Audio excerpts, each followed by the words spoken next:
Hello, everyone. I have the pleasure of meeting with a wonderful and highly respected woman for this session of Senior Moments. And it gives me great pleasure to introduce to each and every one of you, Nancy O'Farrell. Hello, Nancy, and welcome. Hello, and thanks for inviting me. Well, thank you so much for joining us today. We truly appreciate you. The Geeks and Gramps program is really excited to be partnering with you to actually help us with our Senior Moments program. So thank you so much again. And if you are okay, I am ready to ask you some questions. Okay, I'm good. Awesome. So Nancy, please tell us a little bit about yourself. A little bit about myself. I have lived in Tallahassee since 1977. I moved here. I was working with the teachers union, and my husband and I married in 1978. So I brought both my kids home from the hospital to this house where we still live. That means we've been living here for a long time. I've been retired since 2006. Okay. My husband's a little bit older than I am, so he had already retired, and we decided that we could manage on our retirement income, live modestly and not work. So it gave me the opportunity. I kind of called this my third 30 because I was 59 at the time and then turned 60 in the course of the next year. So this, after having lived for 60 years, then my last 30, I'm giving myself till 90. After that is bonus years. The last 30, I really hope to be able to do things that I never had time to do when I was working and raising children and doing all that kind of stuff, which is pretty time consuming. So a lot of the things that I have been involved in since 2006 have really made up probably the best consolidated overall 10 years of my life in terms of just personal satisfaction. Awesome. So the first thing I did was sleep for about 2 months. And then I went to the gym every day because it was so neat to be able to go at 10 o'clock in the morning when there was no one there. And after that kind of got old, then I really turned my attention to volunteering in the community. My husband and I have a son who is currently doing very well. But he does have a mental health diagnosis. And at that time, he was not doing very well. So I was impelled to kind of check out because I didn't know about this sort of thing. You know, I majored in English in college. I taught school for a while. I worked with the teachers union. I worked as an editor.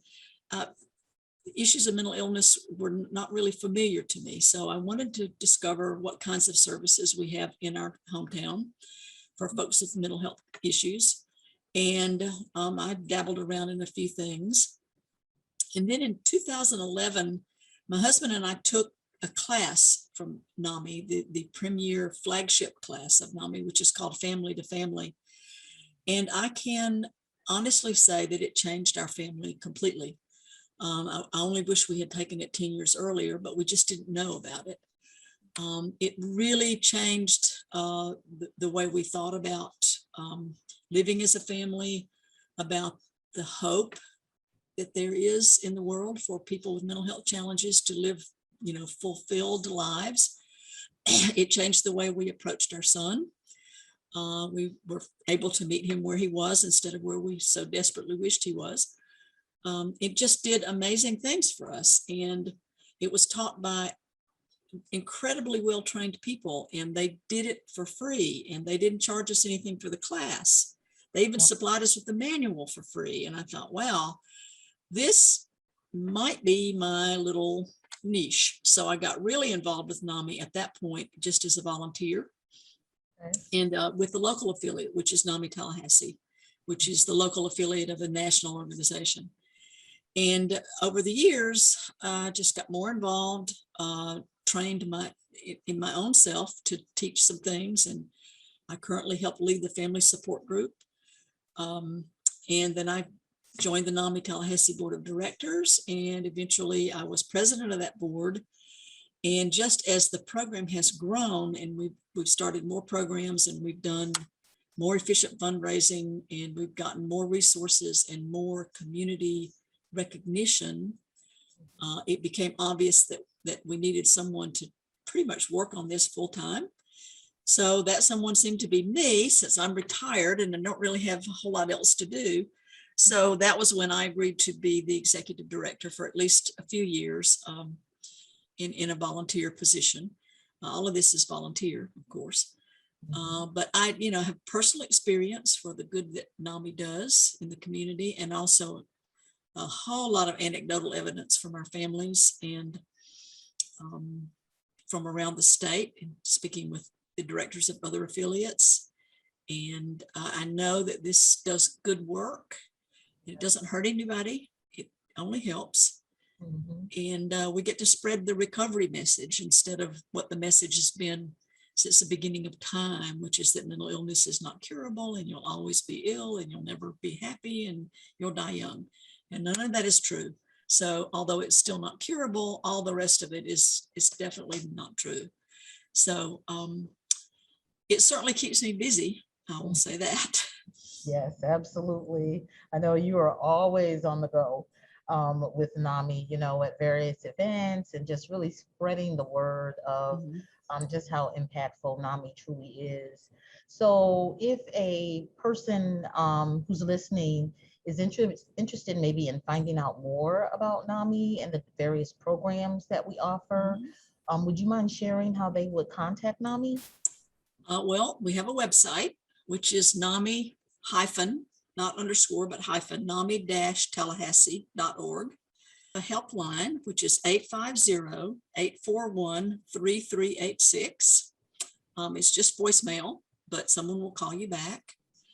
And also, I'm happy to talk to people myself. You can email me at admin@NAMI-Tallahassee.org, and I will answer you. Awesome. And also, Nancy, and I'm just so passionate about NAMI myself. Can you talk a little bit about the different programs that are offered, just so people are a little bit familiar with what NAMI-T does? Yes.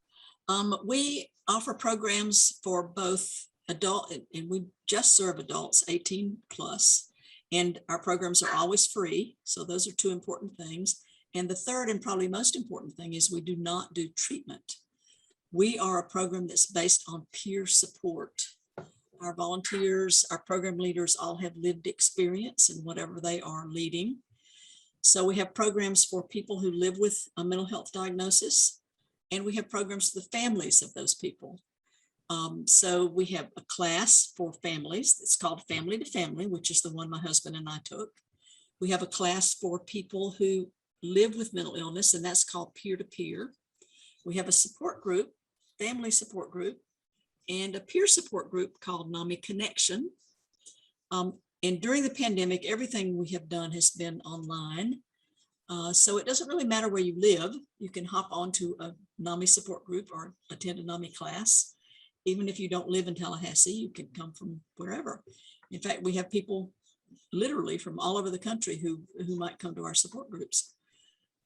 We have presentations that are offered to the community at no charge. Presentations for middle and high school students that we will give if we're invited into a school, public school, private school, charter school, Boys and Girls Club, any site that wants us. We have presentations from adults who live with mental illness, who are living in recovery, who like to talk to groups who just don't know much about mental illness. And they're very courageous presenters. It really takes a lot of courage and passion to tell a story like this to total strangers. That's probably our most effective and at the same time our most scary presentation for sure for the people who do it. We have something called NAMI FaithNet, which is outreach to faith communities of all faiths. NAMI is a secular organization, but our outreach is to religious organizations to try to bridge the gap between what we do and what the church is trying to do. We have some really dedicated, passionate presenters who like to go in and speak to folks in churches and other faith communities about that. We have a wonderful program that's focused on the minority community, and in Tallahassee, that tends to be the Black community, although it's not limited to that, but it's called Sharing Hope. And it's really focused quite a bit on cultural issues with minorities and mental health, of which there are many. And not just with minorities, also with everybody actually, but there's a difference, there are cultural differences. And that is quite a popular presentation, and we're happy to have the only 2 practicing Sharing Hope presenters in the entire state who live here in Tallahassee. So that's an asset we have that others don't. And we just talk to people sometimes. We get lots of calls to our helpline where people just want to talk.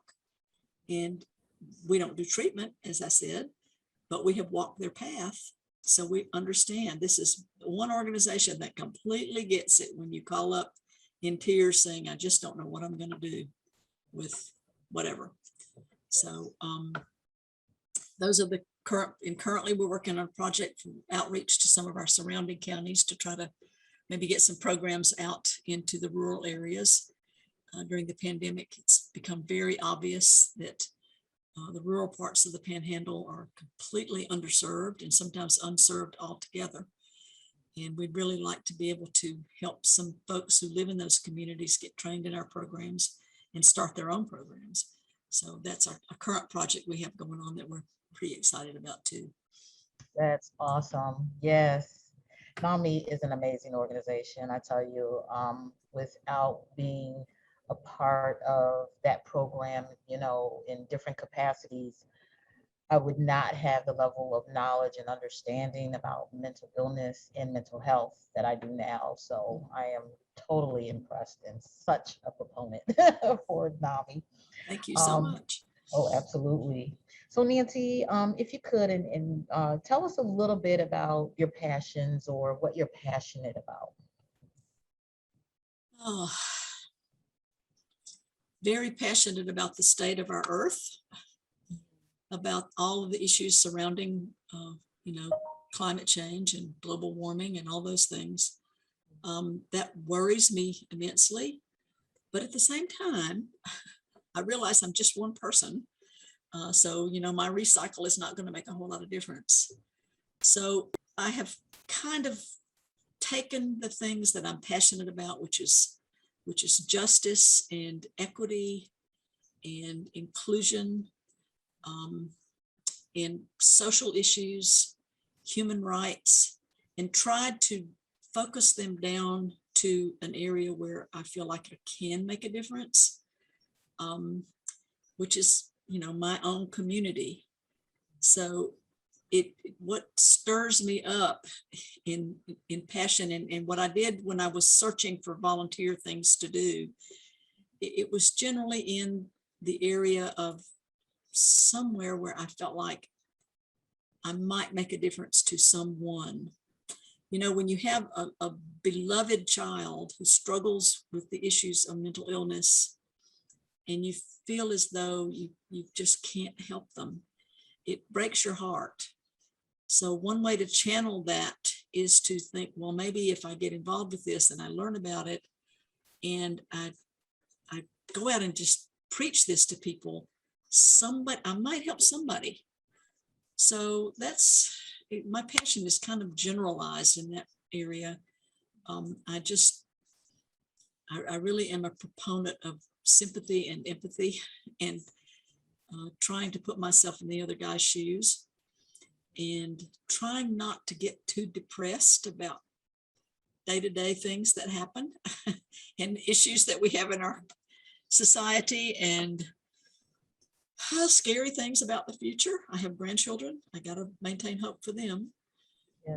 So the passion for me is staying busy and doing what I can with the skill set that I have to try to, do what I can, where I can with what I have. Awesome. Thank you. Thank you for sharing that, and you raised a great point because our world is going through quite a bit, right? Mm-hmm. And we are still, in a pandemic, actually. Mm-hmm. So with that said, how have you really been able to maintain positivity during this time. You know, I don't know if you've experienced things like isolation or Mhm. loneliness, like, you know, so many seniors have, but how have you been able to manage? Well, I tell you, um, I belong to a group called the Osher Lifelong Learning Institute at Florida State University and have been a member since 2007. That's one of the first things I did after I retired. Because another of my passions is lifelong learning. And my husband and I both are just crazy about this program. We would take classes, we'd travel with friends, we would go on field trips, we would, sample wines, we would, do foodie things, just wonderful, wonderful activities for people, 55 and older who retired. And then blam, the pandemic hit. And I'll tell you what, Ollie at FSU, they geared up so fast and got those classes online and got our book club online and dragged all of us old folks into, and your Geeks and Gramps program. I'm serious, it is needed because the technology aspects of the pandemic have been a real challenge for us old people. You got to realize this is like a foreign language for us. Exactly. Whereas children are born into it, Mhm. just as though we were immigrants to our country, that we brought our mother tongue with us and we've had a hard time learning this new language. But necessity is the mother of invention. We have learned how to do this. And those Ollie classes, particularly back in the beginning, back in the spring of 2020, when we were so shut down, so locked down, afraid to even go to the grocery store, being able to online take those classes, the professors were teaching online, and just to see, that Brady Bunch array of faces of friends. And Right. I'm telling you, Bernice, in this almost 2 years, it feels like, but it's really only about 18 months, we've had very little personal contact with anybody. Exactly. And it's weird. It's like we've almost forgotten how to be sociable. Mm-hmm. We feel almost more comfortable when we have this little separation online. But I can tell you that, when I do get to do something in person, it's just joyful. It's just like, oh my goodness, I can see your face, I can and read your expressions. And so I'm hoping that we haven't lost those skills forever. I know. But during the pandemic, what has helped me to keep positive is the different kinds of things, the outreach to family with technology, the outreach to friends from Ollie with technology. My husband belongs to a men's group and they meet, and it's just really important because we're all that Ollie group. The average age is probably about 70. Oh, wow. And that Okay. means there are a lot who are much older. Mhm. And it's just an incredible blessing to be able to stay active on your computer or your iPad or even your cell phone with just a little bit of technology instruction, which I repeat is sorely needed. I'm just saying. Um, but that's really helped. I will confess that there have been some times when I've been pretty discouraged, but then the vaccine came along and I don't worry so much anymore about getting the virus, because we're still being careful. We're still masking when we go out, and we've had all our shots and all of that good stuff. So I'm just hoping that I have a feeling this virus is going to be with us forever, just like flu or polio is still with us. It's not completely eradicated, Right. but that we will get to some sort of new normal where we can get back to just communing with friends. I mean, even just to have a hug is a good thing. It really is. And, belonging to things like the TPD Citizens Advisory Council, which is for the most part met in person throughout this whole thing, Mhm. has been extremely uplifting for me, just to be in a group of people who care so much about our community, who are willing to come out and sit socially distanced with a mask on and talk about issues that really matter. I kind of look forward to those meetings just to get me, Mhm. back into the mainstream of working for change. So that's but I will confess, it's been a slog. I won't lie. I've had days where I've thought, man, I'm just going to sit here and read my book. I just can't. I just can't even. So. Okay. Well, thank you for sharing that. We appreciate your transparency. Yes, because I'm sure a lot of folks are feeling that way or have felt that way throughout this whole pandemic Yes. this timeline. All right. So if you don't mind, how about what are some words of wisdom that you have for today's seniors and for our youth? Well, on my block, there are a number of women, 6 or 7 of us, who are all well past Medicare age. Let me just put it that way. And several of them are widows. Some have lost children. The biggest thing that I think we have to consider as we age is that we have not lost our opportunity to change things, to change ourselves, to learn something new, to help someone who is struggling. I've seen 20 and 30-year-olds that haven't changed since they were 15. I've seen people in their 90s who are still vibrant and engaged with the world, sometimes even from a wheelchair. So I'm not really a wise person, but I would say, particularly my observations during the pandemic is, keep moving, literally keep moving, exercise, get outside, take a walk, and also keep your brain active. Wow, there's so much knowledge in the world that we still have left to current knowledge and undiscovered knowledge. Yes. It just, sometimes I forget how old I am, and I start thinking and planning for the future. And I think, well, I may not be around that long. I better back up a minute. But it's a good feeling to kind of get lost in excitement and discovery. So it's okay if you do that. Now, for young people, life gets better. It gets better, maybe not daily, but as you get older, it gets better. I can absolutely honestly say that the decade of your 50s, in many ways, can be the decade you really start to live, because you've got knowledge you've gained, mistakes you've learned from, maturity. You realized to not sweat the small stuff. So you gain a little weight, so you got a few wrinkles, so you got a little gray hair. Oh, well, so you still got plenty of energy. You can still go on adventures. So when you're in your teens, in your 20s, wow, you've just barely begun. It really does get better. It gets better. Life is an amazing gift, Bernice. It truly is. Now, here's another thing. We will never have the evening of November 8th, 2021 again. This is the only time that we'll have this day. Forget about yesterday, plan for tomorrow, but really focus on today, because this is the only one we'll ever have. One thing you learn as you get older is that life is a blink. It is so short. Revel in it. Spend time with your kids. Your dishes will get done.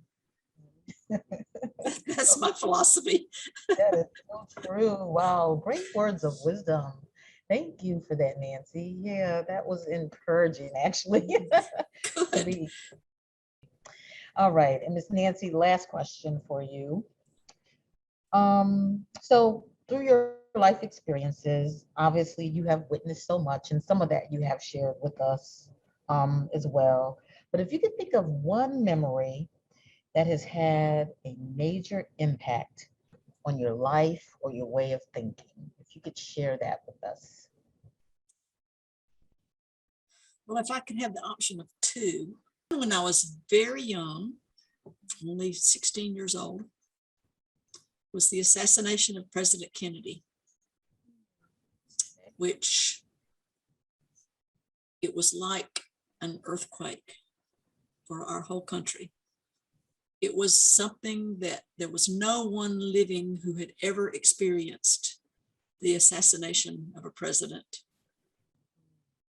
And it was so, it kind of shaped me going forward as a college student and as a young married person and a young mom. What that meant, the repercussions of that life being snuffed out, that those hopes and dreams that we had with the Kennedy administration just being gone. And the second memory is an old memory, and that was the election of Barack Obama as president. You know, having grown up in the Deep South with all of its terrors, I had never hoped to see that in my lifetime, and I get choked up now when I think about it. Wow. I worked the polls, you know, until they closed that night, and I went to bed. I couldn't even bear to sit up and watch. And my husband came in and woke me up and said, "You got to wake up and come watch the television." And I'm getting cold chills talking about it.